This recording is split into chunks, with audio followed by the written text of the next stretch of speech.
నాకిది ఎలా మొదలు పెట్టాలో కూడా అర్థం కావట్లా. వాళ్ళు అలా స్టోరీస్ చెప్తా ఉంటే, నా లైఫ్‌లో జరిగిన కొన్ని సంఘటనలు అలా కళ్ళ ముందు అలా మెదిలాయి. నాకు తెలుసు ఇది జరిగిద్దని. అందుకే నేను ఆ లైవ్‌ని వీటన్నిటిని అవాయిడ్ చేస్తా ఉన్నా. నేను చాలా స్ట్రాంగ్‌గా కనిపిస్తానేమో, లేదంటే వినిపిస్తానేమో గానీ, నవ్వుతా అలాగా. చాలా ఎమోషనల్ పర్సన్ నేను. నా ఎమోషన్స్ చాలా ఈజీగా ట్రిగ్గర్ అవుతాయి నాకు. అంటే కొన్ని సిట్యుయేషన్స్ వల్ల, కొన్ని కారణాల వల్ల నేను స్ట్రాంగ్‌గా యాక్ట్ చేయడం స్టార్ట్ చేశాను నా లైఫ్‌లో. చాలా ఎర్లీ స్టేజ్ నుంచి. చాలా అంటే చాలా ఎర్లీ స్టేజ్. రీజన్స్ చెప్పలేను గానీ, అయితే అలా యాక్ట్ చేసి ఒక పాయింట్ ఆఫ్ టైం తర్వాత నేను చాలా స్ట్రాంగ్ అయిపోయా. కానీ లోపల ఒరిజినల్‌గా చిన్న చిన్న విషయాలకు కూడా ట్రిగ్గర్ అయ్యే ఒకటి ఉంటుంది కదా! సో ఈజీగా హర్ట్ అయ్యే నేచరు, ఎమోషనల్ సైడ్ ఏదైతే ఉంటుందో అది కొన్నిసార్లు బయటకు వచ్చేస్తుంది. నేను ఒక సినిమా చూస్తే ఏడుస్తా బ్రో నేను. నిజంగా థియేటర్‌లో ఏడ్చేస్తాను నేను. సో వీళ్ళు అలా చెప్తున్నా కూడా నాకది ట్రిగ్గర్ అవుతా ఉంది. రివ్యూ ఎలా చెప్తానేంటో కూడా తెలీదు నాకు. బట్ ఏంటంటే మనం నేర్చుకోవాలి. లైఫ్ అంటే అంతే. మన కష్టాలు ఏంటంటే మేజర్‌గా వీళ్ళు అలా చెప్తా ఉంటే మనలో చాలామంది, ముఖ్యంగా 90s కిడ్స్ ఎవరైతే ఉన్నారో మనలో చాలామంది, majority of the people middle class వాళ్ళం. Either poor, lower middle class, ఎక్కువగా ఈ మిడిల్ క్లాస్ సర్కిల్ చుట్టూ ఉండే వాళ్ళమే. అందరూ అక్కడి నుంచి గ్రో అయిన వాళ్ళమే. కొంతమంది పూర్ నుంచి మిడిల్ క్లాస్, కొంతమంది మిడిల్ నుంచి అప్పర్ మిడిల్ క్లాస్, కొంతమంది అప్పర్ నుంచి రిచ్. సో మన లైఫ్లో ఒక పార్ట్లో మన కష్టాలను చూసాం. మన పేరెంట్స్ చేసిన సాక్రిఫైజెస్ని చూసాం. మన సిబ్లింగ్స్ చేసిన సాక్రిఫైజెస్ని చూసాం. కాబట్టి అంటే ఇప్పుడు జనరేషన్ కిడ్స్కి ఏది పడితే అది అంటే ఇచ్చేస్తున్నారు. కానీ పేరెంట్స్ నాకు ఒక పావలా, ఒక ₹10, ₹1 ఇవ్వటానికి నేను అడగాలన్నా కూడా నాకు చాలాసార్లు భయం వేసేది. నేను పెరిగిన విధానం. కళ్యాణ్ చెప్తా ఉంటే, సుమనన్న చెప్తా ఉంటే, ఇమానుయల్ చెప్తా ఉంటే, వాళ్ళు చెప్పే స్టోరీలో ఎక్కడో చోట నేను కనెక్ట్ అవుతున్నా. చెప్తాను ఎక్కడ కనెక్ట్ అవుతుందని ఏంటి అని చెప్పి.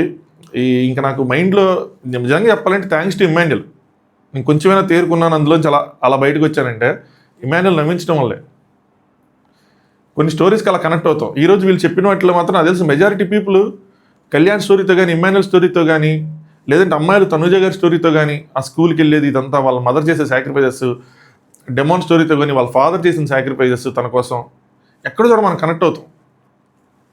స్టార్ట్ చేద్దాం. హాయ్ ఫ్రెండ్స్, నా పేరు Anand. Welcome to top news. First ఈ ఎమోషన్ తీసేద్దాం భయ్య. దాని తర్వాత ఆ కెప్టెన్సీ టాస్క్ కోసం కానీ మిగతా వాటి కోసం మాట్లాడుకుందాం. నాకు ఎవరిని క్రిటిసైజ్ చేయాలని కూడా అనిపించట్లా. 2-3 ఉన్నాయి అలాంటివి. బట్ ఏం చేస్తాం. సో సుమనన్నకి మీరేమనుకోకపోతే నా లైఫ్లో జరిగిన కొన్ని సంఘటనలు కూడా చెప్తా, వితౌట్ కేరింగ్, లెంత్ కేర్ చేయకుండా. సో ఇంట్రెస్ట్ ఉంటే చూడండి, లేదంటే స్కిప్ చేసేయండి. కొన్ని మాత్రం చెప్పగలను, కొన్ని చెప్తాను అట్లీస్ట్. సో సుమనన్న ఫోటో ఇచ్చారు దివ్య. ఒక రూమ్లో ఉండేవాళ్ళు, నేను, మదరు, ఫాదర్, సిస్టరు. సో మా ఫాదర్కి ఏమీ లేవు, ఒక షాప్ ఉండేది, దట్టు రెంట్కి ఉండేది. మా నాన్నగారు ఓన్ షాప్ కొని హౌస్ కట్టించి కష్టపడి పైకి వచ్చాం. సో ఎంత ఎదిగినా సరే అలా మర్చిపోకుండా మనల్ని మనం ఉండాలి అని చెప్తాను అనమాట. ప్రౌడ్నెస్ రాకూడదు, గర్వం రాకూడదు అది అన్నట్టు. మా నాన్నగారు 0 నుంచి స్టార్ట్ అయ్యారు బ్రో. లిటరల్లీ ఏమీ లేవు పెళ్ళి అయ్యే టైంకంట. నేను పుట్టింది ఒక గుడిసెలో, ఇక్కడ సీతనపేట అని చెప్పి ఒక ఏరియా ఉండేది. అప్పట్లో గుడిసెలు ఉండేవి అక్కడ. అయితే వర్షం పడితే కారేది కూడా అది. అలాంటి సిచ్యువేషన్లోంచి మా నాన్నగారు అసలు ఏ బ్యాడ్ హ్యాబిట్స్ లేవు. ఏం చేసేవో తెలుసా, దాన్ని కావిడ అంటారు, భుజాల మీద వేసుకుంటారు, అటోటి ఇటోటి. దాని మీద కాయలు అమ్మేవాళ్ళు. తర్వాత బండ్లనే కరెక్ట్గా పెట్టేసి ఒక షాప్ లాగా, 3-4 బళ్ళు కలిపేసి ఒక షాప్ లాగా జాయింట్గా, దాని తర్వాత విడిగా ప్రతి వ్యాపారం చేసేవాళ్ళు. దీపాల సామాన్లు చేసేవారు, వినాయక చవితి విగ్రహాలు చేసేవాళ్ళు, పుచ్చకాయలు చేసేవారు, పుచ్చకాయల వ్యాపారం వస్తే మామిడికాయలు చేసేవాళ్ళు. సో ఫైనల్గా మాకు 2 బిజినెస్లు బాగా కలిసినాయి. అది కూడా అందరూ ఉమ్మడిగా చేసినవి. మా నాన్నగారు, మా మావయ్య గారు వాళ్ళు, నెక్స్ట్ మా పెదనాన్నగారు వాళ్ళు, ముగ్గురు కలిసి. మా మావయ్య గారు అంటే ఓన్ మా నాన్నగారు వాళ్ళ సిస్టర్ని ఇచ్చారనమాట ఆయనకి.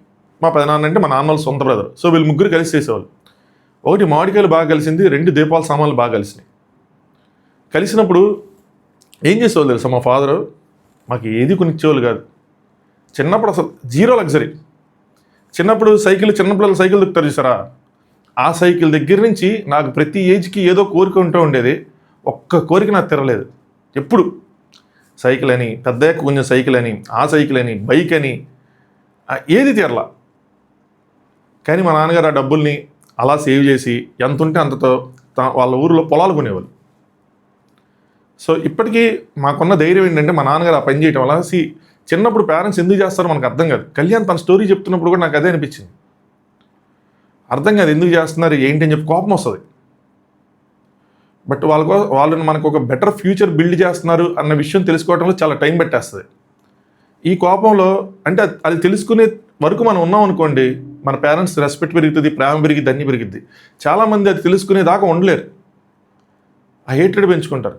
సో ఎవరైతే యంగ్స్టర్స్ ఉన్నారో మీ పేరెంట్స్ మీకోసం చాలా సాక్రిఫైజెస్ చేస్తారు, అది మీరు గుర్తించాలి. అది మీరు గుర్తించిన రోజున వాళ్ళంటే ఏంటి మీకు అర్థమైంది. ఏ తల్లిదండ్రులు కూడా పిల్లలకి చెడు చేయాలని ఎప్పుడు అనుకోరు బ్రో. సో అలా పొలాలు కొని ఇప్పటికీ మా నాన్నగారు ఇప్పటికీ పని చేద్దాం అన్నట్టు ఫీల్ అవుతూ ఉంటారు. గత ఒక 4 సంవత్సరాలు ఏంటుంది ఆపిచ్చేసాం బలవంతంగా, నేను మా సిస్టర్ కలిపి ఆపిచ్చేసి ఇంక చెయ్యొద్దని చెప్పి ఇంట్లో ఉంచుతున్నాం.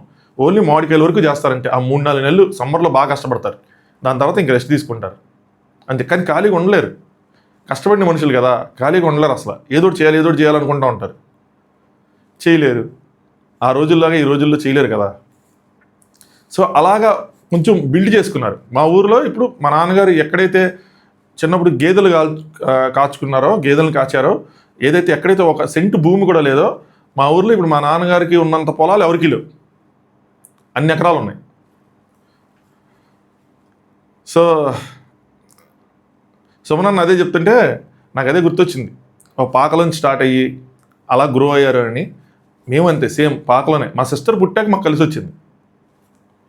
సిస్టర్ అంటే నాకన్నా పెద్దది కదా, నాకన్నా చిన్నదే. చాలామంది అక్క అనుకుంటారు, చెల్లి. మా ఫ్యామిలీస్లో చాలా చిన్న వయసులోనే పెళ్ళిళ్ళు చేసేస్తారు, అదొక తలకాయ నొప్పి. అమ్మాయిలకి మళ్ళీ, అబ్బాయిలకి కాదు.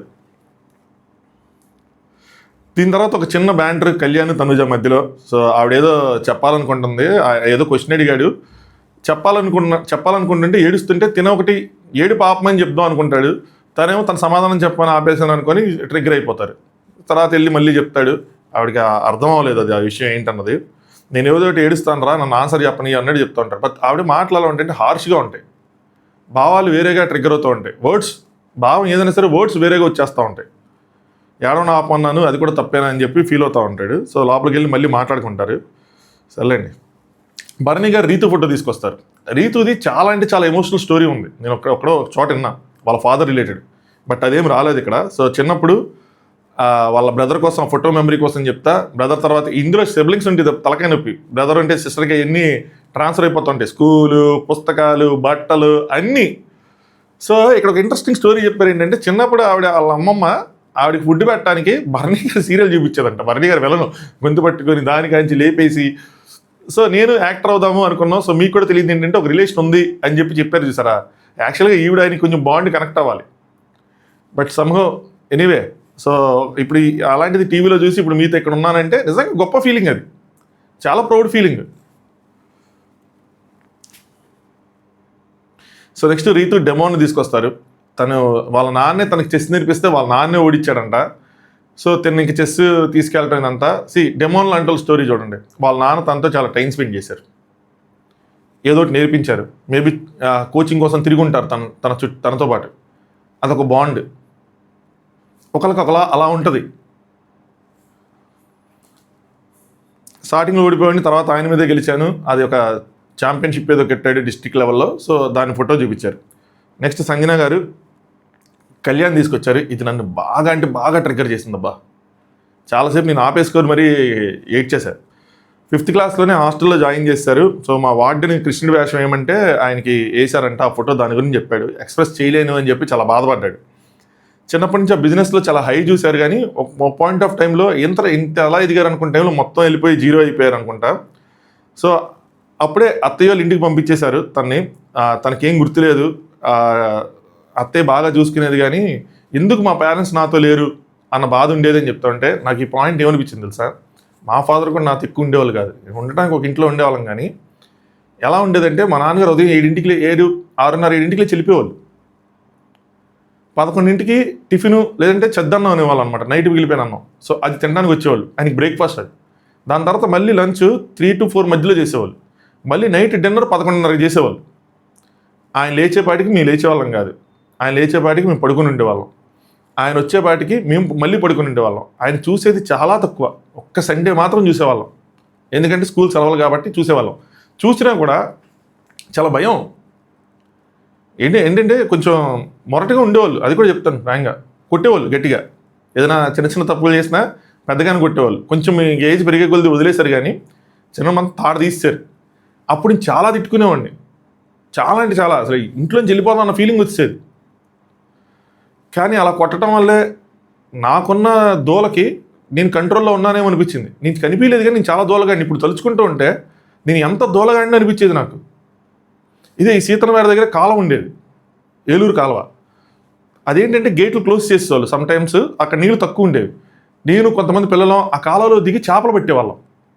ఆ గేట్లు ఎప్పుడైనా తెరుస్తారు, తెరిస్తే హారన్ సౌండ్లు గీరన్ సౌండ్లు ఏమి ఉండవు, అయినా దిగేవాళ్ళం. దూల దిగి చేపలు పెట్టేవాళ్ళం. కవర్లో చేపలు పెట్టి దాన్ని ఇట్లా పట్టుకొని అదొక ఫిష్ ట్యాంక్లో ఫీల్ అయ్యేవాళ్ళం. ఒకసారి చూశారు, తీసుకెళ్ళారు, సాగొట్టారు. అసలు మామూలుగా కాదు, పంబర్ ఎగ్గొట్టారు. ఇలాంటి పనులు చేస్తూ ఉండేప్పుడు కొట్టకుండా ఎందుకుంటారు ఆ టైంలో అర్థమయ్యేది కాదు. తర్వాత మనకు రియలైజేషన్ వచ్చిన తర్వాత ఇక్కడ నరికినా తప్పు లేదన్న ఫీలింగ్ వచ్చేది. కొన్ని విషయాలు ఇది ఎట్టా చేశాను రా అని అనుకునేవాడిని. ఒకసారి అయితే చెప్పను కానీ పని ఏంటన్నది మొత్తం బట్టలు ఇప్పేసి బయటికి ఇంటేశారు, ఇంట్లో బయటికి డోర్ వేసారు. ఒక కాలనీ ఇలాంటి ఏరియాలో ఉండేవాళ్ళం అప్పుడు మేము, 4th క్లాసు 5th క్లాసు. ఆ రోజైతే నాకు ఎంత కోపం వచ్చిందండి, పెద్దయ్యకి వెళ్ళిపోవాలి ఎక్కడి నుంచి అన్నంత కోపం వచ్చింది. కానీ పని అలాంటిదే. తర్వాత తలుచుకుంటే మాత్రం ఇదిగా ఉంటుంది. ఉండరు పేరెంట్స్ మనతో. సో ఎందుకు ఉన్నారో తెలియదు. చాలా లోస్ చూశాను, చాలా ఏడ్చేవాడిని నేను చెప్తా ఉన్నారు అనమాట. చిన్నప్పుడు తెలిసేది కాదు ఏం చేశారు, ఎందుకు దూరం పెట్టారు అది అని చెప్పి.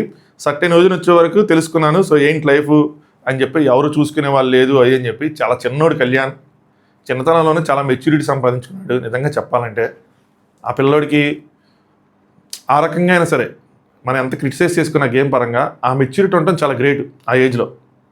ఇప్పటికీ మనకి మెచ్యూరిటీ అన్నది ఒక లెవెల్ కాదు, అది రీచ్ అయిపోగానే ఉండదు. ఇప్పుడు నాకు ఇప్పుడు 25లో నేను చేసిన పనులు 27లో రాంగ్ అనిపిస్తూ ఉంటాయి. ఆ టైంకి అది కరెక్ట్. సో మన ఎక్స్పీరియన్సెస్తో మనం గ్రో అవుతూ ఉండాలి. సో ఈయన చిన్న వయసులోనే ఎక్కువ ఎక్స్పీరియన్సెస్ ఎవరైతే చూసేస్తారో వాళ్ళకి మెచ్యూరిటీ హైగా ఉంటుంది. Maturity is nothing but experiences. ఆ ఎక్స్పీరియన్సెస్ వల్ల మనం నేర్చుకున్న నాలెడ్జ్ అంతే. ఒకటి మనం గదిలో పెట్టి బయటికి పంపించుకుంటే అలా వదిలేస్తాం అనుకోండి, ఆడికి ఏ కష్టాలు అక్కడ పెంచామనుకోండి, ఎన్ని సంవత్సరాలు వచ్చినా ఆడికి మెచ్యూరిటీ రాదు. అసలు ఏం జరుగుతుందో తెలియదు కదా. ఏం తెలుస్తుంది, ఎవరితో ఎలా ఉండాలి, ఎవరితో ఎలా మాట్లాడాలి, కష్టం అంటే ఏంటి, సుఖం అంటే ఏంటి, దెబ్బ తగిలితే ఏం చేయాలి, పక్కనోడి తగిలితే ఏం చేయాలి, ఎలా రియాక్ట్ అవ్వాలి, ఏం తెలియదు కదా. సో ఎంత ఎక్స్పోజర్ వస్తుందో, ఎంత ఎక్స్పీరియన్స్ వస్తుందో అంత మెచ్యూరిటీ. అంతే, ఏజ్తో సంబంధం ఉండదు. బట్ ఆ ఏజ్లో అన్ని ఎక్స్పీరియన్సెస్ తెచ్చుకొని, అంటే ఈ పడిన కష్టాలే మనల్ని పుష్ చేసేవి. సో బెడ్ ఇది కూడా ఎన్ని నన్ను ట్రిగర్ చేస్తూ ఉన్నాయి. బెస్ట్ ఎడ్యుకేషన్ ఇచ్చేస్తున్నాం, బెస్ట్ ఫుడ్ ఇచ్చేస్తున్నాం, బాగా చూసుకుంటున్నాం అని కాదు. ఎమోషన్ ఉంటుంది చిన్నపిల్లలకి, తెలియదు వాళ్ళు ఏం ఫేస్ చేస్తున్నారు అయ్యి అంటే. మీకు ఇక్కడ చెప్తాను చూడండి, నా నైట్ రివ్యూస్ 2-3 గంటలు ఉన్నప్పుడు కూడా, 2-3 గంటలు ఉన్నప్పుడు కూడా చాలాసార్లు లేట్గా, ఈ మధ్య మీరు గమనిస్తే ఇంకా లేట్గా 6ంటికి. రీజన్ ఏంటంటే మా వాడిని నేను బిగ్ బాస్కి ముందు మా వైఫ్ కొన్నిసార్లు పడుకోబెట్టేది, నేను కొన్నిసార్లు పడుకోబెట్టేవాడిని. ఇప్పుడు కూడా నేను పాట పాడి పడుకోబెడతావాడిని, దేవుడి పాటలు. నేను పాట పాడితే ఆడు నా మీద అలా చేరబడిపోతాడు. అలా పడుకోబెట్టి అలవాటు అయిపోయింది. ఇంకా బిగ్ బాస్ స్టార్ట్ అయిన తర్వాత మన నైట్ ఇవన్నీ చూడాలంటే ఒక బెడ్రూమ్లో చూడలేం కదా. సో నేను ఇంకో బెడ్రూమ్ షిఫ్ట్ అయ్యాను. అప్పుడప్పుడు అది లాగేస్తూ ఉంటుంది. సో మధ్యలో చూడటం ఆపేసి, లేంటి చూడటానికి ముందు వెళ్ళి ఆడి పక్కన కాసేపు పడుకొని ఒక అరగంట గంట వాడిని చూసుకుంటా పడుకొని మళ్ళీ వచ్చి రివ్యూస్ చూసి మళ్ళీ చేస్తూ ఉండేవాడిని. నాకు స్లీప్ పోయినా సరే. ఇంకోటి ఏంటంటే ఇంకో స్వార్థం కూడా ఉంది. వాడు 6ంటికి లేచిపోతాడు, 5:30 6ంటికి, కొన్నిసార్లు 6:30 అలాగా. సో నా రివ్యూ కొంచెం 6 అలా అయినా కూడా నేను మళ్ళీ ఒక్కసారి పడుకుంటే లెగలేను. మధ్యలో లేచాను కొన్ని ఫుల్ హెడేక్ వస్తుంది, 2-3 రోజులు క్యారీ చేస్తాను నేను. ఆ హెడేక్ అలా ఉంటుంది. సో వాడు లేచేపటికి నేను కూడా అప్పుడు లేచి ఉంటాను. కాబట్టి ఒక గంట వాడితో మార్నింగ్ ఆడుకొని 7:30 8 దాకా ఆడుకొని 2 అవర్స్ మళ్ళీ పడుకొని 10 కల్లా లెగచ్చు అన్న స్వార్థం. సో పిల్లలకి ఏదో ఇచ్చేస్తున్నాం, మనం ఏదో కష్టపడుతున్నాం. ఇప్పుడు ఇంత కష్టపడుతున్నాం అంటే మన ప్యాషన్ అనేది పక్కన పెడితే వాళ్ళ కోసం కూడా కదా. So at the same time వాళ్ళని నెగ్లెక్ట్ చేయకూడదు, వాళ్ళని చూసుకోవాలి అన్న భావన కూడా ఉండాలి, లేకపోతే కష్టమైపోద్ది. అది మా ఫాదర్లో నాకు మిస్ అయింది అన్న ఫీలింగ్ నాకు ఉంది. సరిగ్గా ఇంకా బాగా చూసుకోవచ్చేమో నన్ను, ఎంతసేపు కష్టపడ్డారు అవి సంపాదించి నా కోసమే. తెలుసు ఇప్పటికీ అంటూ ఉంటారు మా చుట్టాలు, నన్ను నీకోసం మీ నాన్న అంత కష్టపడ్డాడు నీకు తెలియదురా, కష్టపడ్డారు. బట్ ఆ టైం మళ్ళీ రాదు కదా అని. ఈరోజు మా వాడు నువ్వు వదలరు, మా నాన్న చాలా టైం స్పెండ్ చేస్తారు వాడితో. యాక్చువల్గా మేము సపరేట్గా ఉంటాం, ఎందుకంటే ఇది మావాడి కోసం. మళ్ళీ చూడండి, మళ్ళీ పిల్లల మీద ప్రేమ వచ్చేవాడికి తల్లిదండ్రుల నుంచి ప్రేమ దొరుకుతుంది. ఎందుకంటే మా ఇల్లు కొంచెం చిన్నదిగా, మా మమ్మీ డాడీ వాళ్ళ నుంచి చిన్నది, వాడి సామాన్లు ఎక్కువ ఉంటాయి, వాడికి ఫ్రీగా ఉండలేడు, తిరగలేడు, దెబ్బలు తేలించుకుంటాడని చెప్పి వాడు పుట్టిన తర్వాత మేము సపరేట్, దగ్గరలోనే ఉంటారులేండి, సపరేట్గా వచ్చాం. మా దగ్గర ఏ ఫర్నిచర్ ఉండదు, మంచం కూడా ఉండదు, అన్ని కిందే. సో వాడి ఇష్టం వచ్చినట్టు జరగాలి, వాడికి ఫ్రీగా ఉండాలి అని చెప్పి అలా వదిలేసాం.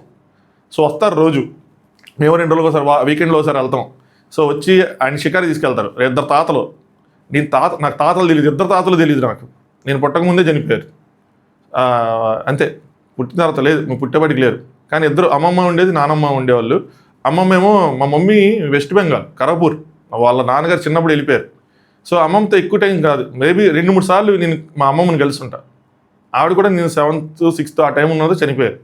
సో 2-3 సార్లు కలిసాను అన్న. 7 years 7th క్లాస్ వరకు 2-3 సార్లు వెళ్ళాను నేను ఖరగపూర్. మేబీ పుట్టినప్పుడు అక్కడికి వెళ్ళాను, కానీ తెలియదు, నాకు ఉన్న జ్ఞాపకాలు అంతే. మా నాన్నమ్మ ఉండేవాళ్ళు నాతో పాటు, ఆవిడ కూడా అంతే 8th అలా. ఆవిడ చనిపోయిన 2 సంవత్సరాలకు, సంవత్సరం ముందు ఆవిడ కూడా చనిపోయారు, సంవత్సరం ముందు చనిపోయినట్టున్నారు, ముందు వెనక అటు ఇటుగా. అయితే మా నాన్న నాతో ఇంకా టైం స్పెండ్ చేయొచ్చేమో అని అనుకుంటూ ఉండేవాడిని. అలాంటిది మా వాడికి రాకూడదు, అలాంటి ఆలోచన వాడికి రాకూడదు అని చెప్పి, వాడికి ఇప్పుడు ఏం తెలియపోయినా కూడా మళ్ళీ పూర్తిగా మర్చిపోకూడదు అని చెప్పి వాడితో టైం స్పెండ్ చేస్తూ ఉంటా. ఈ మధ్య ఒక కేసు అయ్యి ఒక 4 రోజులు హైదరాబాద్లో ఉండాల్సి వచ్చింది. అప్పుడు నేను కేసు అయ్యింది, పోలీసుల చుట్టూ తిరుగుతున్నాం, కోర్టుల చుట్టూ తిరుగుతున్నాం అన్న దానికన్నా కూడా మా వాడిని వదిలేసామన్న బాధ నాకు ఎక్కువ ట్రిగ్గర్. ఎందుకంటే వాడు మర్చిపోతాడు. మళ్ళీ తిరిగి 4 రోజుల తర్వాత వచ్చాను, మర్చిపోయాడు నన్ను. నాకు ఎంత బాధ వేసిందో, అలా జరగకూడదు ఇంకోసారి అలా అని చెప్పి మన కష్టం మనం పడాలి. అట్ ద సేమ్ టైం ఏముంది, ఇంకొక 1 hour. సో అందుకని డ్యూరింగ్ ద డే కూడా వెళ్ళి వాడితో టైం స్పెండ్ చేసి, ఈరోజు ఆ ఫోటో నాకు తెలుసు, నేను అందుకని ఇప్పుడు ఇవన్నీ మీకు చెప్పాలని నేను అందుకని ఆ ఫోటో షేర్ చేసేసాను. సో లేదంటే ఓపెన్ అప్ అవ్వలేకపోతున్నా, కొన్ని విషయాలు దాచుకున్నా. మీకు ఇంతకుముందు కూడా ఒకసారి ఏమైందంటే, నేనే అని అంటే నెక్కిరిచ్చాను తనుజ గాని చాలామంది అనుకున్నారు. యాక్చువల్గా నాకు ఎందుకు వచ్చేసిందంటే, మా వాడు, నేను రివ్యూ చెప్తానా, వచ్చి మధ్యాహ్నం పూట డోర్ దగ్గర నేనే అని చెప్పి డోర్ బ్యాంగ్ చేస్తూ ఉంటాడు, కొడతా ఉంటాడు. అడిగి నేను ఇక్కడ ఉంటానని తెలుసు, వాడికి ఈ లైట్లు, ఈ మైకులు, ఈ ఫోను, ఈ స్టాండ్, ఇవన్నీ కావాలి వాడికి. సో డాడీ నాకు నువ్వు కావాలి అని చెప్పి మా ఓ తెలిసిన దగ్గర నుంచి అలా ఇంకా వాళ్ళు మిస్ అయ్యారు, వాళ్ళు దూరం పెట్టారన్న భావన తనలో ఉంది. అది బాగా ట్రిగ్గర్ అయిందనమాట.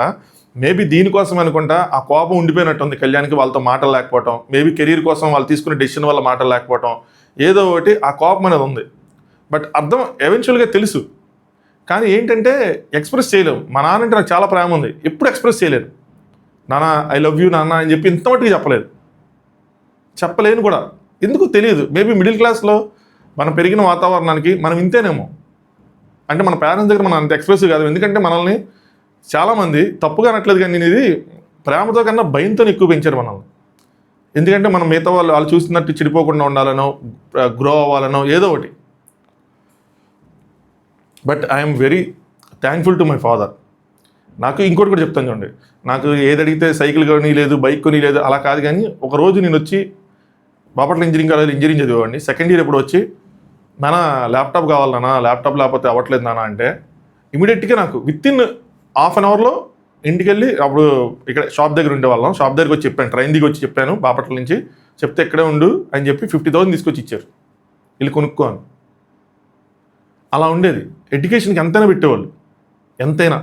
ఎందుకంటే ఆయనకి తెలిసి ఏంటంటే, నేను ఈ వ్యాపారాలు ఇవన్నీ చేసి అంత కష్టపడలేను, చదువుకుంటే కొంచెం జాబ్ తెచ్చుకొని కూర్చొని అయితే ప్రశాంతంగా ఉండగలను అన్న విషయమే. చాలా ఆలోచిస్తారు నా కోసం, నా పెళ్లి సంబంధం పెళ్లి చేసినప్పుడు కానీ చాలా విషయాలు ఆలోచిస్తారు. వేరే ఊర్లో లేదు విజయవాడ అమ్మాయి, మా తెలిసిన వాళ్ళ అమ్మాయి వేసుకోవాలి, ఎందుకంటే మా వాడు అన్ని ఊర్లో అన్ని తిరగడాలతో గొడవలు అవుతాయి, మళ్ళీ తలకాయ నొప్పి అయ్యని అనుకుంటూ ఉండేవాళ్ళు. సో చాలాసార్లు ఆ ఫోన్ వచ్చేది కాదు, హాస్టల్లోనే ఉండిపోయారు అయ్యని చెప్తా ఉన్నాడు. నాకు మా ఫాదర్ నుంచి ఫోన్ వస్తుంది ఇంజనీరింగ్లో ఉన్నప్పుడు, ఎంత తెలుసా నేను చేసిన, మా వాళ్ళు చేసిన, నాన్న ఎలా ఉన్నట్టు, నాన్న ఎలా ఉన్నావు, బాగున్నాను, తిన్నారంటే తిన్నా, అంతే. 1 minute, less than 1 minute అంతే, కాల్ అయిపోయింది. అంతకుమించి బియాండ్ ఏది. మా ఫ్రెండ్ ఒకడు ఉండేవాడు, నా రూమ్మేట్, పక్క రూమ్ వాళ్ళు అనమాట. వాడు మాట్లాడుతుంటే నాకు ఆశ్చర్యం వేసేది. నాన్న సాక్స్ వేసుకుంటున్నాను నాన్న సాక్స్ ఉతుక్కున్నాను నాన్న, బాగానే ఉన్నాయి నాన్న, షూ కూడా బాగానే ఉన్నాయి నాన్న, దిగుతున్నాను నాన్న, మెట్లు దిగుతున్నాను నాన్న, ఉంటేనా ఒక 50 మెట్లు, ప్రతిదీ పిన్ టు పిన్ చెప్తూ ఉండేవాడు. నాకు అర్థమయ్యేది కాదు ఎలా మాట్లాడతారని. సేమ్ మా బావగారు కూడా అంతే, ప్రతిదీ చెప్పేవాళ్ళు. ఆఫీస్లో పెళ్ళైన తర్వాత గమనించిన, ఆఫీస్ వచ్చిన తర్వాత మొత్తం చెప్పేవాళ్ళు, ఆఫీస్ విషయాలు కానీ ట్రాఫిక్తో సంబంధించి ప్రతిదీ చెప్పేవాళ్ళు. కొంతమంది అలా ఉంటారు, కొంతమంది ఇలాగా. మెజారిటీ ఆఫ్ ద పీపుల్ నాలాగా ఉంటారేమో, మన ఎక్స్ప్రెసివ్ కాదేమో. మన ఫాదర్కి మనం ఎప్పుడు నువ్వంటే ఇష్టం నాన్న అని చెప్పి ఇప్పుడు చెప్పలేకపోయామేమో అనిపిస్తూ ఉంటుంది. సో వాళ్ళు పడిన కష్టాలు కానీ చాలా ఎక్కువ పడ్డారు. ఈ 23 ఇయర్స్లో 4 ఇయర్సే ఉన్నాను అని చెప్పి. రేపు వాళ్ళ ఫాదర్ వచ్చినప్పుడు మాత్రం చాలా అంటే చాలా ఎమోషనల్ ఎపిసోడ్ అవుతుంది ఆయన వస్తే మాత్రం. ఇది నన్ను బాగా ట్రిగ్గర్ చేసింది యాక్చువల్గా. నెక్స్ట్ డెమో దివ్యాకి ఇచ్చారు, రౌడీ గెటప్ వేసుకున్నది అది అనమాట. సో ఎడ్యుకేషన్ వైజ్ మొత్తం మా అమ్మ వాళ్ళు అన్ని చూసుకున్నారు, ఏది కావాలంటే అది ఇచ్చారు, ఐఎమ్ వెరీ హ్యాపీ అని చెప్పి. సో వీళ్ళు చెప్పిన ప్రతి దాంట్లో నాకు అది కనిపిస్తూ ఉంటుంది, నేను ఏదంటే అది ఇచ్చారు. కానీ నేనే చిన్నప్పటి నుంచి మా ఫాదర్తో ఉంటే ఇష్టం లేక నాకు విజయవాడలో మంచి కాలేజీలో సీట్ వచ్చినా కూడా లేదని చెప్పి నేను బాపట్ల కావాలని వెళ్ళిపోయా. వద్దు అమ్మో ఇంట్లో ఉండొద్దు అని చెప్పి వెళ్ళిపోయాను. కానీ మళ్ళీ నాకు ఇంట్లోనే ఉండాలనిపించేది. మళ్ళీ డైలీ చేసేవాడిని, ఒక సెమిస్టర్ మొత్తం డైలీ చేసా. హెల్త్ పాడైపోతుందని చెప్పి మళ్ళీ అక్కడే ఉన్నా రూమ్ తీసుకొని. అన్నీ ఇంకా ఎలాంటివి చేస్తూ ఉంటా. ఎలాంటి పనులు అంటే కొంచెం ఏజ్ వచ్చిన తర్వాత కూడా ఎలా చేసేవాడిని. బీటెక్ అయిపోయింది, నాకు గేట్లో మంచి ర్యాంక్ వచ్చింది. నేను ఎన్ఐటి భోపాల్ అందులో ఎంటెక్ జాయిన్ అయ్యా. సో ఎంఏ ఎన్ఐటి అంటారు, Maulana Azad national institute of technology. 4 రోజులు ఉండలేకపోయా, సింగిల్గా ఉండలేను, ఫ్రెండ్స్ ఉండాలి, ఒక్కడిని చేసుకోలేనన్న భయం నాకు. 4 రోజులు ఉండలేక 4 రోజులు తిరిగి వచ్చేసా సర్టిఫికేట్స్ తీసుకొని. సెమిస్టర్ వైజ్ ఫీజు కట్టచ్చు, సంవత్సరం ఒకేసారి కడితే ఒక 4,000 5,000 మిగులుతుందని చెప్పి మా నాన్న సంవత్సరం ఫీజు కట్టించా. అప్పుడు 54,000 అంత మొత్తం 1 ఇయర్కి రాలా. మళ్ళీ దానికోసం చాలా చేయాల్సి వచ్చింది. వచ్చినాయి కానీ ఫైనల్గా ఎంతో కొంత కట్టాయి. బట్ వదిలేసి వచ్చేసాను భయం వేసి. 4 రోజులే ఉన్నా కరెక్ట్గా. కానీ గివప్ ఇచ్చేసాము అన్న భావన ఉండేది ఎప్పుడు. అందుకని మళ్ళీ ఇంకోసారి రాసి ఎంటెక్ ఫైనల్గా కంప్లీట్ చేశా. అక్కడే చేస్తుంటే మంచి అంతా అంటే ఎన్ఐటీలో ఎంటెక్ అంటే బెటరే కదా ఐఐటి ఎన్ఐటీస్లో అంటే. సో నేను ఎక్కడ ఎంటెక్ చేశానంటే జేఎన్టీయూ కాకినాడ, దట్టు మళ్ళీ అగైన్ గేట్ ద్వారానే. అప్పటికి నాకు మళ్ళీ ఎక్కడ వచ్చింది, ఎన్ఐటీలో సీట్ వచ్చింది, రాజస్థాన్ ఒకటి, ఇంకో దాంట్లో కూడా వచ్చింది. లేదు మా నాన్న సార్ ఒప్పుకోవాలా, వద్దు, నేను కూడా అదే భావన నమ్మో వద్దు, నేను వెళ్ళి ఉండలేనని చెప్పి నాకు అర్థమైపోయి అప్పుడు నేను కొన్ని విపత్కర పరిస్థితుల్లో కాకినాడలో జాయిన్ అవ్వాల్సి వచ్చింది. కాకినాడ జేఎన్టీయూ గేటు నాకు మళ్ళీ అందులో కూడా గేట్ ద్వారా నెలకి 8,000 వస్తాయి. ఒకేసారి సెమిస్టర్ అయిపోగానే వచ్చేవాళ్ళండి డబ్బులు, స్టైఫండ్ అని చెప్పి ఇచ్చేవాళ్ళు. అప్పుడు అది ఇంకొక స్టోరీ, ఆ తర్వాత ఎప్పుడైనా చెప్తా. అందులో కూడా ఇమాన్యుల్ చెప్పిన కష్టాల్లో ఉంటాయి. డిగ్రీ చదువుకొని దాని తర్వాత ఉదయాన్నే లేచి మధ్యాహ్నం పనికి వెళ్ళి మళ్ళీ ఉదయాన్నే 2 దాకా కష్టపడి మళ్ళీ ఉదయం లేచి కాలేజీకి వెళ్ళే వాళ్ళం అంటాడు సరా. సేమ్ అది కూడా నేను అలాంటిదే చేశాను అక్కడ చదువుకుంటా. సో ఇమాన్యుల్ చెప్తాడు, నేను మా అన్న చేయని పని లేదు అది అని చెప్పి. సో ఈ ఏజ్ నుంచే అని చెప్పి 2-3 వరకు క్యాటరింగ్ చేసి పడుకొని వెళ్ళాలి కదా. నేను 2-3 దాకా అక్కడ జాబ్ చేసేవాడిని. హైదరాబాద్ నుంచి అక్కడ షిఫ్ట్ అయిన తర్వాత అదొక వద్దులేండి, ఇప్పుడు మళ్ళీ లెంత్ అయిపోద్ది. సో ఆయన వాళ్ళ బ్రదర్ కోసం బాగా చెప్పాడు అనిపించింది. మనకు చాలామంది సిబ్లింగ్స్ ఉంటుంటారు. సో వాళ్ళు మనకి హీరోలా కనిపిస్తూ ఉంటారు. సో ఎప్పుడు ఏది కావాలని అడగేవాడు కాదు, సూపర్ క్యాండిడేట్. నేను కొంచెం ఇసిగిచ్చేవాడిని. అలాగే వాళ్ళ మదర్ అసలు కనకూడదే అనుకున్నారంట. మట్టి తిని ఆవిడ ఆకలి తీర్చుకున్నారు. ఎలాంటి పేదరికం నుంచి అలా వచ్చారు చూడండి. గుడిసె నుంచి వాళ్ళ నాన్న కొంచెం ఒక ఇల్లు కడితే తను దాన్ని 3 అంతస్తులు ఇల్లు చేశానని చెప్పి గర్వంగా చెప్పుకున్నాడు. అలాగే వాళ్ళ అన్న కూడా ప్రౌడ్గా చెప్పాడు వాళ్ళ అన్న కోసం, నా మీద డిపెండెంట్ లేదు, నా ద్వారా నేను సాధిస్తాను అని చెప్పి. సో ఇమాన్యుల్ చెప్తున్నప్పుడు కూడా నాకు బాగా ఏడుపు వచ్చేసింది, నా కాలం మీద నేనే నిలబడతానని చెప్పి. దాని తర్వాత తనుజ గారి కన్నా తనుజ గారి మదర్ నాకు ఇన్స్పైరింగ్ అనిపించారబ్బా. ఆల్లీలు చెప్పిన మాటలు, 3 కూతుర్లు దారి తప్పుతారు, తొందరగా పెళ్లి చేసేయాలి, చదువులు ఇవన్నీ కాదని వాళ్ళ నాన్న ఎవరు చెప్పిన మాటలు వాళ్ళ నాన్న ట్రిగ్గర్ అయితే వాళ్ళ పిల్లల్ని తీసుకుని వచ్చేసి హైదరాబాద్ వచ్చేసి ఇక్కడ జాయిన్ చేయటం, హస్బెండ్కి దూరంగా ఉంటాగా నా పిల్లల కెరీర్ మాత్రం పాడవకూడదని ఆవిడ నిర్ణయించుకోవటం. ఆవిడ నిజంగా సూపర్, చాలా అంటే చాలా బాగా నచ్చారు నాకు. ఎంతమంది ఇలాంటి వాళ్ళు ఎంతమంది ఉన్నారు చూడండి. వీళ్ళు కదా ఇన్స్పిరేషన్. ఈరోజు వాళ్ళకన్నా కూడా వీళ్ళు ఇన్స్పిరేషన్ మనకి. సో ఫైనల్గా మొత్తానికి వాళ్ళ మదర్ చివరికి ఎవరైనా దూరం ఉండలేరు కదా, చుట్టాలందరూ కాంప్రమైజ్ చేసి ఉంటారు. కాంప్రమైజ్ చేసి వెళ్ళారు. సో వాళ్ళ సిస్టర్ మ్యారేజ్ ఉంది, తను తొందరగా వచ్చేసిద్దని చెప్పి పంపించారంట. లేదు నేను ప్రౌడ్ చేసే వస్తాను అని చెప్పి. సో ఈ టైంలో మీతో ఉండాలి అని చెప్పి. బట్ ఆవిడ పెళ్లి కాబట్టి మేబీ వాళ్ళ సిస్టరే వస్తారేమో హౌస్లోకి ఈ వారం, చూడాలి. అది కూడా ఒక ఎమోషనల్ మూమెంట్గానే ఉంటుంది. నా లైఫ్లో బెస్ట్ సూపర్ హీరో మా అమ్మ అని చెప్పారు. మీ లైఫ్లో ప్రతి ఒక్కరికి హీరో ఉన్నట్టు అని చెప్పి. నువ్వు చేయగలుగుతావు అని అనిపించింది. సో మీకన్నా ఎక్కువ ప్రౌడ్ ఫీల్ అయ్యేలా నేను చేస్తాను అది అని చెప్పి ఆవిడ వచ్చారంట. ఈ టైంలో నీతో ఉండాలి కానీ ఉండలేకపోతున్నాను అది అని చెప్పారు. దాని తర్వాత ఇక్కడ కొంతమంది కట్ చేశారు. నేను మొత్తం వేసేస్తారేమో, కాంటెంట్ లేదేమో అనుకున్నాను కానీ బట్ ఇవన్నీ నాకు తెలిసి ఎక్స్ట్రా కట్స్లో వేస్తుంటారు. చూస్తాను దాని గురించి మిడ్ నైట్ టాక్స్ లేదని మాట్లాడదాం దాని గురించి. ఇప్పుడు మనం మిగతా విషయాలు మాట్లాడుకుందాం. ఇది ఏమంటారు, చాలా కంట్రోల్డ్గా చెప్పినట్టు నాకు అందుకని చాలా టైం తీసుకున్నా రివ్యూకి ముందు. అది ఆగట్లా, అన్నీ అలా కళ్ళ ముందు జుమ్ అని తిరుగుతూ ఉంటాయి. పిల్లలకి మనం బెస్ట్ ఇవ్వాలని చెప్పి తల్లిదండ్రులు చేసే సాక్రిఫైజెస్, తల్లిదండ్రులను అర్థం చేసుకోలేక పిల్లలు వాళ్ళు పడే మదన తపన, వాళ్ళు పెద్ద అయ్యే వరకు రియలైజేషన్ రావటం, వాళ్ళకి మళ్ళీ పిల్లలు పుట్టాక అసలైన బాధలు అర్థం అవటం. లైఫ్ అబ్బా, లైఫ్ నిజంగానే. చూడండి, అంత జరిగేపాటికి మళ్ళీ పేరెంట్స్ మళ్ళీ మన పిల్లలతో వాళ్ళు టైం స్పెండ్ చేయాలనుకోవటం, ఎందుకంటే మనతో టైం స్పెండ్ చేయలేకపోయినప్పుడు వాళ్ళకున్న వర్క్ బిజీ అంతా. సో నేను మళ్ళీ ఏంటంటే నాకు ఇంకో ఫీలింగ్ ఉంటుంది, మా ఇంట్లో నేను రివ్యూస్ సీజన్ 8కి ఇచ్చినప్పుడు అంత ఓపెన్ అప్ అయి చెప్పలేకపోయాను గట్టిగా, మా అమ్మ వింటుంది, మా నాన్న వింటున్నారు, ఎలా తీసుకుంటారు అని చెప్పి నాకు డౌట్ ఉండేది. అలాగే వర్క్ కూడా కొంచెం ఇబ్బంది అయ్యేది, ఎందుకంటే ఎవరో ఒకరు వస్తూ ఉండేవాళ్ళు చుట్టాలు, ఎవరో ఒకరు వచ్చి వాళ్ళు గట్టిగట్టిగా మాట్లాడుతుంటే నాకు కాల్స్ నాకు డిస్టర్బెన్స్గా ఉండేది. ఇంకేం చేయాలి తెలియక ఇంకా మా వాడి కోసం అన్ని రీజన్స్ పెట్టి ఇంకా సపరేట్ తీసుకున్నాం. సో త్వరలో మళ్ళీ కలిసిపోతానండి, వేరే విషయం కలిసి ఉంటుంది, ఇంకో ప్లానింగ్లో ఉంది అది వేరేది. సో జరిగిద్ది. మొత్తానికి నా విషయాలు ఏది చెప్పకూడదని ఫిక్స్ అయ్యి నేను ఈరోజు చాలా విషయాలు చెప్పేశానంటే కొంతమంది చేసే కామెంట్స్ వల్లే.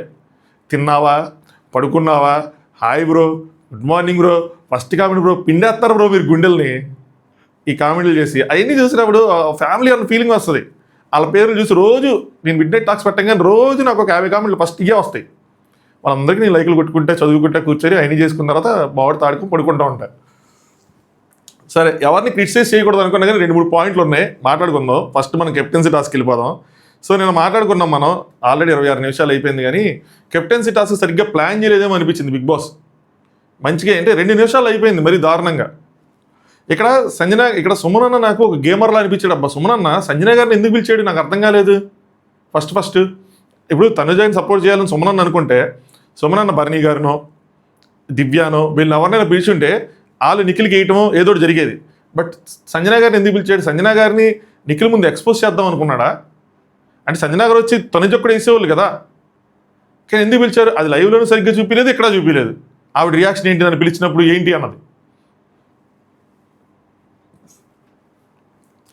సో అందరూ సపోర్ట్ అడుగుతూ ఉంటారు. తనుజ గారు బర్నీ గారు అడిగితే నువ్వే కదమ్మా లాస్ట్ టైం దివ్యకు చేయమని అంటే అది అప్పుడు అంటారు ఆవిడ. ఇలాంటి కొన్ని నచ్చవు నాకు, ఫ్రాంక్గా చెప్తున్నా. అది అప్పుడు అంటే ఎప్పుడైనా అది ఇంకా ఫుల్ఫిల్ అవ్వలేదు కదా, అది ఆ రోజు ఫుల్ఫిల్ అయిపోయి ఉంటే ఇప్పుడు అనుకోవచ్చు. ఆయన అక్కడ ఫుల్ఫిల్ చేయలేనప్పుడు ఇంకా అది మాట ఉన్నట్టే కదా. పైగా రీతు కూడా చాలాసేపు అడిగింది తనని.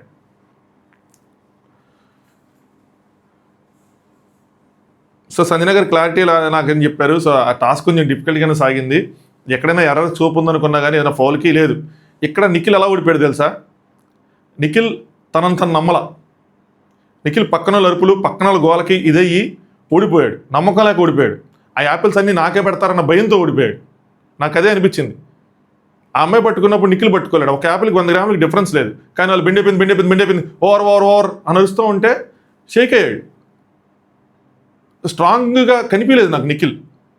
దేంటే నిఖిల్కున్న స్ట్రెంత్కి, స్టామినాకి, తన హ్యాండ్ పవర్కి ఎంతసేపు హోల్డ్ చేయటం దాన్ని కరెక్ట్గా ఇంకో 2 నిమిషాలు ఉండింటే తను వదిలేసేది. కేవలం ఈ యాపిల్స్ అన్ని నాకే పడితే మైండ్లో ఇది సపోర్టింగ్ టాస్క్ ఫిక్స్ అయిపోయాడు. మైండ్లో అలా ఫిక్స్ అయిపోవటం వల్ల ఓడిపోయాడు. రేపు నాగార్జున గారు కూడా ఈ మాటలు చెప్పాలని, నీ ఓటమికి నువ్వే కారణం, ఆవిడ యాపిల్ పెట్టడమో ఇంకోటి కాదు. ఎందుకంటే మైండ్లో ఎగ్జాక్ట్గా ఫిక్స్ అయిపోయాను, ఇది నేను గెలవలేను, ఎంతసేపు ఉన్నా కూడా గెలవలేను, వాళ్ళన్నీ యాపిల్స్ నాకే పెడతారు కాబట్టి ఓడిపోతానని ఫిక్స్ అయ్యాడు. పక్కన తనుజని చూసుకోవాలి, తనుజ షేక్ అవుతుంది ఆల్రెడీ. ఇంకొక 2-3 నిమిషాలు ఉండింటే తనుజ పడిపోయేది. నిఖిల్ ఓటమికి మాత్రం నిఖిలే కారణం అని నాకు అనిపించింది. సో రీతు అవుట్, దాని తర్వాత నిఖిల్ అవుట్, ఈజీగానే టాస్క్ అయిపోయింది. వీళ్ళందరూ లెవెల్ 1 అయింది అనుకుంటే లేదు అయిపోయింది అనుకుంటారు. సో బిగ్ బాస్ దాని తర్వాత మహారాణి నుంచి మీరు ఎంపరర్ అయ్యారు, ఈ బిగ్ బాస్ కింగ్డమ్కి మొత్తానికి మీరే మహారాణి అయ్యారని చెప్పి కొంచెం ప్రభా అని సౌండ్లు వేసి సన్మానం చేసి, ఇంకా నేను పాట వేయలేదు పెద్దగా, శివంగి అని చెప్పి పాట ఎత్తారు అనుకున్నా, లేదు. సో వీళ్ళందరూ పూలు చల్లి, దివ్య కూడా మంచి ప్రేమ చూపిస్తుంది, ఆప్యాయత చూపిస్తుంది. మేబీ అర్థమై ఉండొచ్చు తనకి బయట గేమ్ ఏం జరుగుతుంది ఏంటి అని చెప్పి. ఈ లోపల రీతు ఇమానుయల్ని సపోర్ట్ అడగటం, బర్నియాని సపోర్ట్ అడిగింది, సంజన గారిని సపోర్ట్ అడిగింది, బిగ్ బాస్ని తిట్టుకుంది. ఏంటి సార్ ఇది ఇలాంటి సపోర్టింగ్ టాస్క్ పెట్టారు అని చెప్పి. యాక్చువల్గా సపోర్టింగ్ టాస్క్ కాదు, ఎండ్యూరెన్స్ ప్లస్ సపోర్ట్ స్టేజ్కి వెళ్ళే లోపల వీళ్ళు ఎండ్యూరెన్స్ ఖతం అయిపోయింది.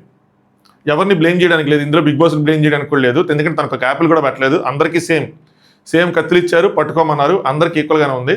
కొద్ది గొప్ప డిఫరెన్స్ నిఖిల్కి ఉంది, అది పెద్ద డిఫరెన్స్ కూడా కాదు. సో ఇది సపోర్ట్ కన్నా మోస్ట్లీ ఎండ్యూరెన్సే. వీళ్ళ ఎండ్యూరెన్స్ చూసి నాకు మైండ్ బ్లాక్ అయింది. 5 నిమిషాలు ఎండ్యూరెన్స్ అయిపోవడం, 2 నిమిషాలు ఎండ్యూరెన్స్ అయిపోవడం ఏంటని చెప్పి.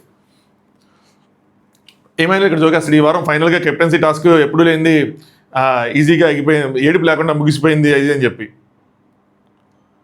సో దాని తర్వాత బోర్డు వస్తుంది, ఆవిడ బ్యాడ్జ్ని మాత్రం సోమనాన్న చేత పెట్టించుకుంది. ఎందుకు పెట్టించుకున్నారు అని లైవ్లో వేస్తే మనకు తెలిసేది. తర్వాత బోర్డు వస్తే బర్నీ అన్న, ఇమాన్యుయల్ అందరు కలిసి వెళ్ళండి ఆవిడ చూడండి, కళ్యాణ్, రీతు అందరూ పిలుస్తుంది. అందరూ కలిసి పెట్టండి అని చెప్పి.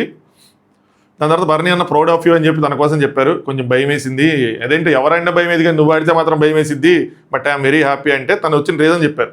సో 2 వీక్స్లో వెళ్ళిపోతామన్నారు, అవ్వలేదు. 9th వీక్లో ఎందుకు అవుదాం అనుకున్నారంటే లక్కీ నెంబర్ అని కాదు, 10th వీక్ ఫ్యామిలీ వీక్ అని చెప్పి అవుదాం అనుకున్నారు. బట్ విధి ఆవిడకి సపోర్ట్ చేసింది, చూడండి ఎంత అదృష్టం. ఇప్పుడు అయ్యారు next week family week. Next Gaurav ఇక్కడ నిఖిల్కి మంచి మాటలు చెప్తాడు. యాక్చువల్గా నాకు బాగా అనిపించింది. నువ్వు లోపల ఉంచుకుంటే, ఇట్లా హోస్ట్ కూడా చెప్పింది, నువ్వు లోపల ఉంచుకుంటే జనాలకు ఎట్లా తెలిసిద్ది? ఓపెన్ అప్ అవ్వు అంటే సంజయ్ నగర్ మీద కోపం వస్తే కోపం చూపి, చెప్పకుండా నీళ్ళు నువ్వు దాచుకుంటే ఎలాగా?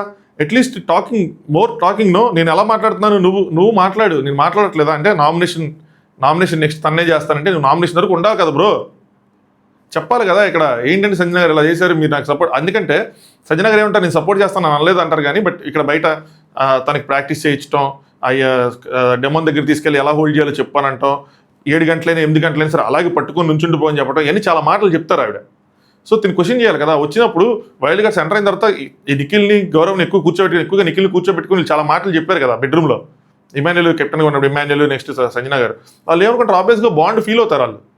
అలాంటి వాళ్ళు సపోర్ట్ చేయనప్పుడు బాగా వేస్తుంది. అది ఓపెన్ అప్ అయి చెప్తే వాళ్ళకి అర్థం అవటం లేదా జనాలకు అర్థం అవటం జరిగింది కదా, అదే చెప్తున్నాడు ఇక్కడ. నెక్స్ట్ కళ్యాణ్ తనుజ, కాదురా అందరి ముందు నా ఆశ నెరవేరిందని అందరి ముందు చెప్పాలేంట్రా, ఇట్స్ డ్రీమ్ అని చెప్పి. అంటే ఏముంది నా ఫ్రెండ్ నా వెల్వేషన్ కదా, అడుగు ఏమైంది చెప్పు, ఇవన్నీ మనం నైట్ మిడ్ నైట్ టాక్స్లో మాట్లాడుకున్నాం. Next Gaurav highlight Bharani garu. ఏంటి అంటే తనుజ కెప్టెన్ అవడానికి భరణి అని చెప్పి రియల్ సపోర్టెడ్ ఎవరు చేశారు? నేను. భరణి గారు చెప్పింది దివ్య అండ్ డెమోన్. సో ఇక్కడ దివ్య డెమోన్ పేర్లు చెప్తే ఫస్ట్ సుమన్ అన్న తనుజ పేరు చెప్తాడు. అప్పుడు ఇక్కడ అందుకుంటాడు మనోడు, తనుజకి ఇవ్వాలి, సో సుమన్ అన్న నా ఓటు, తనుజ అని ఓటు, భరణి అన్న మీరు కూడా ఉన్నారుగా, హిమాలయ మీరు కూడా 4 ఓట్లు తీసేయండి అని చెప్పి ఆ పేరుని పక్కతో చేస్తాడు గౌరవ్. నెక్స్ట్ ఇప్పుడు చెప్పండి డెమోన్, నా పేరు డెమోన్, మీరు ఎవరు? దివ్య, ఓకే దివ్య డన్ రండి అంటాడు. సో తనుజ సెలెక్ట్ అవ్వడానికి మెయిన్ రీజను గౌరవే యాక్చువల్గా. అంటే ఇది నాగార్జున గారు చెప్తారేమో చూడాలి. ఒకవేళ గౌరవ్ కనుక పుష్ చేయకపోతే దివ్య డెమోనే అయ్యేవాళ్ళు, ఇది కరెక్టే. మళ్ళీ రెండో కెమెరా దగ్గరికి వెళ్తాడు, ఏం చెప్తాడు, నిఖిల్ క్లోజ్ ఫ్రెండ్ నేను సంజన గారు, కానీ సంజన గారు ఏం చేశారు, ఫ్లిప్ అనదర్ పర్సన్ సపోర్ట్ చేశారు. తనేజా కత్తికి పెట్టుంటే ఈజీగా నిఖిల్ విన్ అయ్యాడు కదా, అది సపోర్ట్, స్ట్రైట్ సపోర్ట్ అంటే. దాని తర్వాత భరణి గారు నా గేమ్ నేను ఆడుకున్నానయ్యా, ఎవరికి ఏం చేయలేదు, నేను వాళ్ళిద్దరిని నామినేట్ చేద్దాం అనుకున్నానని చెప్పి తన సైడ్ స్టోరీ తనకు చెప్తా ఉన్నారు. సంజన గారు నిఖిల్కి చాలాసేపు సారీ చెప్తారు. అక్కడ నుంచి Nikhil I don't want to talk to you అని చెప్తాడు. అక్కడ నిఖిల్ స్టాండ్ తీసుకుని గౌరవ మాట్లాడుతుంది, మీరు అలా చేయడం కరెక్ట్ కాదండి, మీరు అలా చేయాల్సింది కాదు, అది ఇది అని చెప్పి చెప్తా ఉంటాడు. నెక్స్ట్ ఇక్కడ నిఖిల్కి ఇక్కడ సంజన గారికి తనుజాకి మధ్యలో చిన్న ఇష్యూ అవుతుంది. అందరికీ ఫస్ట్ ప్రిఫరెన్స్ నువ్వే అని చెప్పి నిఖిల్ అంటూ ఉంటాడు. ఫస్ట్ ప్రిఫరెన్స్ అయినందుకే మరి 10th వీక్ దాకా వచ్చాను కెప్టెన్సీలో అంటే, ఇప్పటికైనా అయ్యావు కదా అని ఇప్పుడు అంటారు. 10th వీక్లో అయ్యావు కదా, పొరపాటును సెకండ్ రౌండ్ పెట్టుంటే అనగానే తనుజాకి కోపం వచ్చింది. అంటే ఏంటి ఆడలేనా, ఓడిపోతానా ఏంటి అని చెప్పి. సో ఆడేదాన్ని అంటే సంజన ఐ నో, కానీ ఛాలెంజే కదా అంటే I will tell you one thing అండి, పొరపాటున గిరపాటున ఇక్కడ కొంచెం యాటిట్యూడ్గా పొగరుగా కనిపిస్తుంది. విధానంలోనే బాధ అంతా. ఆవిడికి మాటలు ఇలాగే ఉంటాయి. గిరపాట్న నిఖిల్తో కాంపిటీషన్ అయినా డెమాన్తో అయినా సరే I'm ready to fight, I'm here to fight అని చెప్తారు. చెయ్యి విరిగిపోయినా సరే గివప్ ఇచ్చేదాన్ని కాదు అయ్యని చెప్తా ఉంటారు అనమాట. తెలీదు, నాకు తెలుసు కదా ఫైట్ బాగా చేస్తాను అంటే, మీలో ఇక్కడ నాకు ఇదే నచ్చదు, ఈ వర్డ్ ఇదిగా ఉంటుంది, చాలా డీప్గా హట్ అవుతూ ఉంటాను, రిపీట్ చేయకండి అని చెప్పి ఓపెన్లో అందరి ముందు అలా చెప్పినప్పుడు ఎదుటి వాళ్ళకి హట్టింగ్ అనిపిస్తుంది. కొన్ని పైగా కెప్టెన్ అయ్యారు కాబట్టి యాటిట్యూడ్లో కనిపిస్తుంది. డెమోన్ అయితే ఎరగదీస్తాడు అని మనం కూడా చెప్పారు మీరు, మేము వెళ్తున్నప్పుడు టాస్క్ కోసం. Last week also Emmanuel Gaurav ఆడినప్పుడు నువ్వు వెళ్ళుంటే నీకు కష్టమైపోయేది అయితే అని చెప్పి, సో తక్కువ అంచనా వేస్తున్నారు అలా వేయకండి అన్నట్టు చెప్తారనమాట. సంజన గారు ఏమంటారంటే, మీకు రీతికి నాకు సాఫ్ట్ కార్నర్ ఉంది కాబట్టి కదా, నాకు ఫ్రెండ్ అయినా కూడా క్లోజ్ ఫ్రెండ్ అయినా కూడా నిఖిల్కి నేను పోయేసి పెట్టాను అని చెప్పి నిఖిల్కి ఇండైరెక్ట్గా ఇప్పుడు నిఖిల్కి వేద్దామని చూస్తారు. నిఖిల్ అక్కడి నుంచి లేచి వెళ్ళిపోతారు. నా ఫ్రెండ్ అని ఎందుకు నిఖిల్కి పెట్టాను అన్న విషయాన్ని నిఖిల్ కన్వే చేయాలనుకుంటారు, మీ మీద సాఫ్ట్ కార్నర్ ఉంది అందుకనే పెట్టాను అని చెప్పి. ఇప్పుడు ఏమంటారు, మీరు నిఖిల్కి చెప్పాలంటే డైరెక్ట్గా నిఖిల్కి చెప్పండి అని చెప్పి. సో చూసా ఇంకా కోపంగా ఉన్నాడు వెళ్ళిపోయాడు అని అనుకుంటారు. ఎనీవే సంజన గారు తర్వాత ఇమాన్యుల్ చెప్తారు, నీకు చేస్తా అని చెప్పి చెప్పలేదు నేను, తను అలా అనుకున్నాడేమో, తను ఫీల్ అయ్యాడు కానీ గట్టిగా మాట్లాడలేదు అంటే నేను మాట్లాడతా అని చెప్పి ఇమాన్యుల్ తర్వాత ఇండైరెక్ట్గా మాట్లాడతాడు ఆ విషయాన్ని. ఫేక్ ఆవిడ ఫేక్, సో నేను ఫేక్ ఇచ్చేయను, నేను రియల్గా ఉన్న వాళ్ళు ఇచ్చేస్తా అంటే, ఫేక్ ఏం కాదులేండి, ఆమె ఆలోచించింది ఏంటంటే వాళ్ళు స్ట్రగుల్ అవుతున్నారు అది అని చెప్తుంటే, నాకు ఇచ్చిన రీజన్ అయితే నచ్చలేదు, అదేం రీజను, సపోర్ట్ చేస్తే చేయాలి కదా అన్నట్టు. ఇద్దరు ఇంతకుముందు తన కోసం చేశారంటే రీతి కోసం చెప్పింది ఆవిడ, బట్ ద అదర్ పర్సన్ కరెక్టే కదా, రీతి కోసం సాక్రిఫైస్, తనుజ చేసిన పెద్ద సాక్రిఫైస్ కాదు అన్నట్టు ఉన్నారు. కానీ ఇక్కడ సంజన గారు ఏంటంటే, తనుజకు ఉంది, తనుజతో ఎందుకులే అని అనుకుని ఉండొచ్చు, లేదంటే తనుజ ఎప్పటి నుంచో కెప్టెన్ అవ్వాలనుకుంటుంది, అవ్వట్లేదు, లాస్ట్ వరకు వచ్చిపోతుంది, ఎందుకులే అని చెప్పి తనుజకు పెట్టుండకపోవచ్చు. అంతే. ఇంకోటి ఆవిడ అనుకున్నది ఏంటంటే మనకు బయటకు చెప్పింది ఈ టాస్క్ ఇప్పుడప్పుడే అవ్వదు, చాలాసేపు పట్టిద్ది అని చెప్పి అనుకుని ఉండొచ్చు. అదే అనుకున్నారు అలాగా, అందుకోసం ఆయన పెట్టారు. దాని తర్వాత ఫస్ట్ నేను చెప్పిన ఇది పిల్లలది వాళ్ళ ఫొటోస్ వాటంతా. నెక్స్ట్ దీని తర్వాత భరణి గారు, దివ్య గారు. అబ్బా ఇది కొంచెం టార్చర్గానే ఉంటుంది. అబ్బా దివ్య ఏంటో, దివ్య నాకు వచ్చినప్పుడు నేను ఎంత అసలు ఆశలు పెట్టుకున్నాను. Wild card super duper wild card అనుకున్నా. ఇలాగా ఆవిడ కంపారిజన్ చేసుకుంటా ఫీల్ అవుతా, జలసి లేదంట, జలసి కనిపిస్తూ ఉంటుంది. ఎందుకు?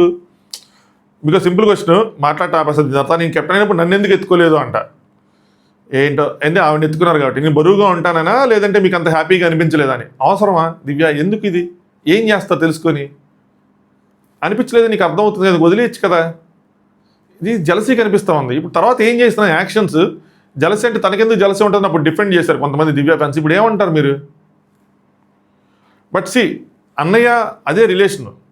నేను బియాండ్ దట్ అక్కడ ఏమి నాకైతే ఏమీ నెగిటివ్గా ఏం కనిపించట్లేదు. దాన్ని ఇచ్చేయకుండా ఉంటేనే బాగుంటుంది అన్నది నా ఒపీనియన్. సో ఆయన ఏదో రీజన్స్ చెప్తాడనమాట. తర్వాత సుమనంతో చెప్పుకొని కవర్ చేసేసుకొని నవ్వేసుకుంటూ ఉంటారు. దాని తర్వాత బిగ్ బాస్ రాజ్యంలో రాజులు కమాండర్స్ అందరూ బాగానే అనుభవించారు, మీరే అనుభవించలేదు ప్రజలు. సో ప్రజలకి ఒక లగ్జరీ ఇచ్చేలాగా ఒక టాస్క్ పెట్టాడు అనమాట. టాస్క్ పెట్టి కన్సిడరబుల్గా ఉన్నాడు. వీళ్ళు అటు ఇటు చేసి ఏం చేసినా కొన్ని ఐటమ్స్ వాళ్ళకి నచ్చినట్టు తెచ్చుకునేలాగా క్రికెట్ పెట్టి ఆ టాస్క్ పెట్టి ఇది చేశాడు. దాని తర్వాత లాస్ట్లో అంతా అయిపోయిన తర్వాత మంచి భోజనం తిన్న తర్వాత ఒక ఐస్ క్రీమ్ తింటే ఎలా ఉంటుందో అది ఇమ్మాన్యుల్. అబ్బా ఆ కామెడీ చేసి రీతుతో కలిపి నవ్వించి ఆ ఎపిసోడ్కి ఒక మంచి ఎండ్ కార్డ్ ఇచ్చాడు. ఇందులో ఇంకొక ఇష్యూ ఉంది, మేబీ అది ఎక్స్ట్రా కట్స్ వేస్తారేమో. అదేంటంటే సంతూర్ టాస్ జరిగినప్పుడు కళ్యాణ్ ఒక ఓడేదో లూజ్ అయ్యాడు రీతు మీద అని చెప్పి దాని తర్వాత వాష్రూమ్లోకి వెళ్ళి సారీ అన్నీ చెప్తూ ఉంటాడు. కొంచెం ఉంటుంది ఆ ఏజ్కి, చెప్పాను కదా ఆ నోటిదోల అవన్నీ సెకలు ఉంటాయి. మాట్లాడదాం నైట్ ఎపిసోడ్, అది ఏమైనా ఎక్స్ట్రా కట్స్లో ఉంటే దాని గురించి మాట్లాడతాను. నాకు ఇప్పుడు నిజంగా ఎవరిని క్రిటిసైజ్ చేయాలని లేదు, మీరు ఎలా అనుకున్నా కూడా. తనుజ గారిని కానీ, సంజన గారిని కానీ, దివ్యాని కానీ, కళ్యాణ్ కానీ, అలాంటి ఎపిసోడ్ ఏం చేయలేని పరిస్థితి, వండర్ఫుల్గా ఉంటుంది చూసారా, అలాంటి సిచ్యువేషన్ ఇది. సో అది సంగతి.